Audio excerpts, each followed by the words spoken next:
Good morning, students. This is class 9th Civics, chapter 4, Electoral Politics, and today is going to be our 7th class on this chapter. जैसा कि आपको पता है कि भारत एक लोकतांत्रिक देश है. India is a democratic country. और एक लोकतांत्रिक देश में, एक डेमोक्रेसी में जो चुनाव हैं उसका बहुत महत्व है. हम बिना चुनाव के जो लोकतंत्र है उसकी कल्पना नहीं कर सकते. अब ये जो चुनाव है भारत में, या वो जनरल इलेक्शन हो, आम चुनाव हो, या वो बाय इलेक्शन हो, किसी भी तरह का इलेक्शन हो, उसमें जो जो भारत का नागरिक है वो मतदाता भी बन सकता है, वोटर भी बन सकता है, और वो कैंडिडेट भी बन सकता है, यानी चुनाव भी लड़ सकता है. अंतर इतना है, वोटर तो वो इंडियन सिटीजन बनेगा जिसकी उम्र 18 वर्ष है या ज़्यादा उससे है, और कैंडिडेट वो सिटीजन बनेगा, चुनाव वो व्यक्ति लड़ेगा जिसकी एज 25 ईयर्स है. इसके अलावा जिस तरह से एक वोटर का नाम वोटर्स लिस्ट में, मतदाता सूची में, जिसे इलेक्टोरल रोल भी कहा जाता है, जो हर 5 साल के बाद रिन्यू होती है,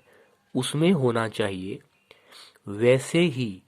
एक कैंडिडेट जो चुनाव लड़ना चाहता है उसका जो नाम है उसे, जो पार्टी का जो नॉमिनेशन उसको दिया जाना चाहिए, यानी पार्टी टिकट उसको दिया जाना चाहिए. कहने का मतलब है कि ऐसे कैंडिडेट को एक नॉमिनेशन फॉर्म, नामजद फॉर्म भरना पड़ता है और कुछ पैसे सिक्योरिटी डिपॉजिट के रूप में जमा करवाने पड़ते हैं. और अब तो भारत के सर्वोच्च न्यायालय जो दिल्ली में है उसने ये भी निर्देश दिए हैं, गाइडलाइंस दी हैं कि जो कैंडिडेट है, जो प्रत्याशी है, जो चुनाव लड़ रहा है, उसको अपना जो ब्यौरा है, पर्सनल डाटा है, वो भी पब्लिक करना पड़ता है. कहने का मतलब है उसे ये बताना पड़ता है कि उसके खिलाफ कोई क्रिमिनल केस, आपराधिक मामला न हो, और उसके पास जो संपत्ति है वो चल है या अचल है, वो कितनी है, और वो पढ़ा लिखा है या नहीं. हालांकि जो अंतिम फैसला है कि जो कैंडिडेट है वो वास्तव में प्रतिनिधि बनने के लायक है, रिप्रेजेंटेटिव बनने के लायक है, एमएलए, एमपी, सरपंच या मेयर बनने के योग्य है, ये फैसला देश की जनता ही करती है. क्योंकि ऐसे एक अनुमान के अनुसार अगर शिक्षा के आधार पर जो पढ़े लिखे लोग नहीं हैं उनको अगर चुनाव लड़ने का मौका नहीं दिया जाए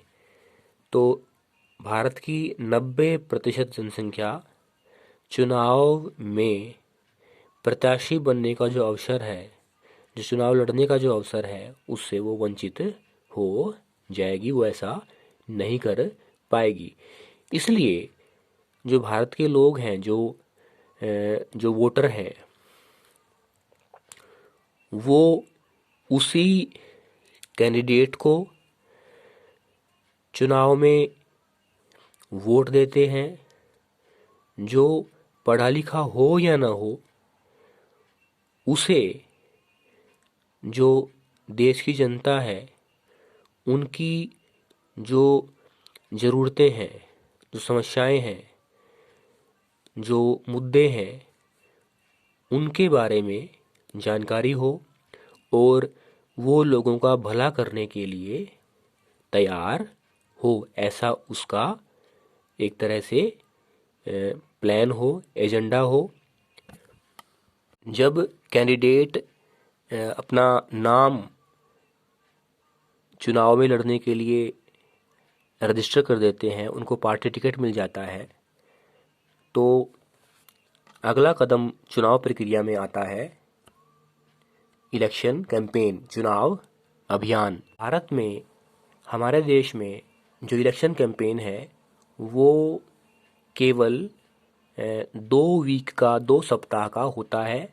और ये 2 सप्ताह कौन से होते हैं? ये 2 सप्ताह होते हैं जब जो कैंडिडेट हैं, जो चुनाव लड़ने वाले प्रत्याशी हैं, उनकी अंतिम सूची, लिस्ट डिक्लेयर कर दी जाती है और चुनाव की जो डेट है, तारीख है, वो दे दी जाती है। इन दोनों जो घटनाएं हैं, चुनाव की तारीख और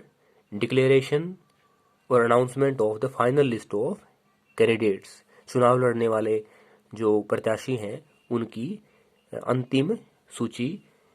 दोनों के बीच का जो समय है उसमें 2 सप्ताह तक जो कैंडिडेट हैं, चुनाव लड़ने वाले जो प्रत्याशी हैं, वो चुनाव अभियान, इलेक्शन कैंपेन में भाग लेते हैं। और इसी 2 सप्ताह के समय में ही, इलेक्शन कैंपेन के समय में ही, जो अखबार है, जो प्रिंट मीडिया है और जो टेलीविज़न है, जो इलेक्ट्रॉनिक मीडिया है, वो इलेक्शन संबंधी, चुनाव संबंधी जानकारी लोगों को प्रदान करते हैं। हालांकि भारत जैसे विशाल देश में चुनाव का अर्थ होता है लोगों को अधिक से अधिक ये अवसर देना कि वो अपने भावी जो रिप्रेजेंटेटिव हैं, जो नुमाइंदे हैं, एमएलए, एमपी जिनको बनना है, उनके बारे में जाने और जो बेहतर सरकार बनाए, बेहतर पॉलिसी बनाए, उनका चुनाव करें। और वो जो नागरिक हैं भारत के, वो इन भावी रिप्रेजेंटेटिव के साथ स्वतंत्र और स्पष्ट रूप से, खुले रूप से डिस्कशन करें, वार्तालाप करें। इसलिए जो इलेक्शन कैंपेन है वो वास्तव में बहुत पहले शुरू हो जाता है, बहुत पहले इन 2 सप्ताह से,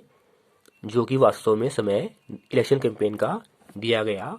है। इलेक्शन कैंपेन में जो पार्टी है अलग अलग, जिनके नेता को पार्टी टिकट दिया जाता है, ये पार्टी मीटिंग ऑर्गेनाइज करती है और लोगों को अपनी ओर आकर्षित करने के लिए स्लोगन देती है। उदाहरण के लिए 1971 में लोकसभा के जो आम चुनाव हुए, उसमें इंदिरा गांधी ने, जो एक कांग्रेस पार्टी की नेता थी, उन्होंने गरीबी हटाओ का नारा दिया। उसके बाद 1970 में जो लोकसभा के चुनाव हुए, उसमें जनता दल ने सेव डेमोक्रेसी, लोकतंत्र को बचाओ का नारा दिया। इसी तरह से 1970 के ही, 1977 के ही पश्चिम बंगाल के जो विधानसभा चुनाव थे, उसमें जो लेफ्ट फ्रंट की जो पार्टी है, उसने नारा दिया लैंड टू द टिलर, जो भूमि है वो भूमि जोतने वाले की है। इसी तरह से एक और उदाहरण हमारे पास है जो 1983 के विधानसभा चुनाव में सामने आया, जिसमें आंध्र प्रदेश की जो तेलुगु देशम पार्टी है उसके नेता ने नारा दिया कि जो आंध्र प्रदेश की जो लोग हैं, जो तेलुगुज हैं, उनके आत्मसम्मान को बचाया जाए। Protect and self respect of the Telugus. इसके अलावा जैसे इलेक्शन कैंपेन से पहले, चुनाव अभियान से पहले जो कैंडिडेट है वो अपनी पर्सनल जो बायोडाटा है उसके बारे में जानकारी देता है, ऐसे ही चुनाव अभियान के दौरान, इलेक्शन कैंपेन के दौरान जो ये प्रत्याशी हैं, जो कैंडिडेट हैं, जो चुनाव लड़ते हैं, उनके बारे में यह भी सुनिश्चित करना होता है चुनाव आयोग को कि इलेक्शन के दौरान ये कैंडिडेट रिश्वत न दें मतदाताओं को, और धर्म और जाति के नाम पर वोट न लें, और सरकार के जो संसाधन हैं उनका प्रयोग न करें। उदाहरण के लिए जो रूलिंग पार्टी है वो ऐसा न करे, और लोकसभा के चुनाव के लिए जो प्रत्याशी है वो 25 लाख से ज़्यादा, और विधानसभा के चुनाव के लिए 10 लाख से ज़्यादा जो पैसे है वो चुनाव अभियान में खर्च न करे, ऐसा सुनिश्चित किया जाता है। अगर ऐसा नहीं हो पाता है तो एक व्यक्ति जो चुनाव में जीत गया है उसका भी जो इलेक्शन है उसको रद्द किया जा सकता है। इसके अलावा इलेक्शन कैंपेन में जो कैंडिडेट हैं उनको एक मॉडल कोड ऑफ कंडक्ट जो इलेक्शन कमीशन के द्वारा इशू किया जाता है उसको भी फॉलो करना होता है। इसमें भी जो कैंडिडेट है उनको कुछ चीज़ें, जैसे जो धार्मिक स्थान है, मंदिर है, मस्जिद है, गुरुद्वारा है, उनको चुनाव के प्रचार के लिए प्रयोग नहीं करना होता। तो सरकारी वाहन है या एयरक्राफ्ट हैं या अधिकारी हैं, उनको भी चुनाव के लिए प्रयोग नहीं करना होता। और इसके अलावा अंत में जो मिनिस्टर हैं सरकार के, उनको भी इलेक्शन कैंपेन के दौरान ऐसी कोई योजना का शिलान्यास, ऐसे किसी प्रोजेक्ट का फाउंडेशन स्टोन नहीं करना, ऐसी किसी बड़ी योजना संबंधी घोषणा नहीं करना, और लोगों को कोई जो सार्वजनिक सुविधा है लोगों को देने के लिए, उसके लिए वादा भी नहीं करना होता। नेक्स्ट क्लास में हम बात करेंगे कि जो पोलिंग है, जो मतदान है, वो कैसे होता है, और फिर काउंटिंग ऑफ वोट्स, जो वोट हैं उनकी गिनती के बारे में हम जानेंगे। थैंक्स।